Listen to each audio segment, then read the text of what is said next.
guys, good morning kaprobinsyano. Explore natin ang bagsak ng alon na bumubula.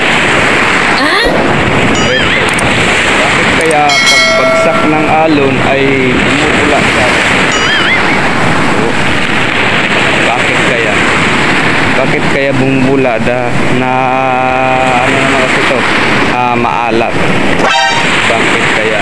Yan ang tanong natin. Siguro sa paghampas-hampas lang pag ano niya bagsak, kaya siyempre bumubula. Pero may iba pa rin ano bumubula. Pero lahat ng tubig pagbagsak o pag puso-puso bumubula. Ang pagbula ng bagsak ng alon. Ginagawa mo.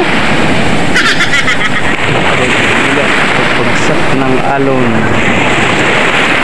bumubulang pagbagsak ng alon. Yan o, pagbagsak sabay showing ng bubbles.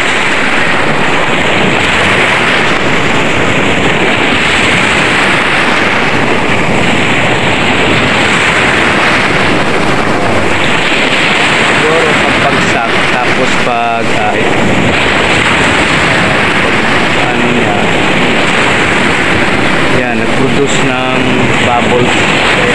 Kahit maalat,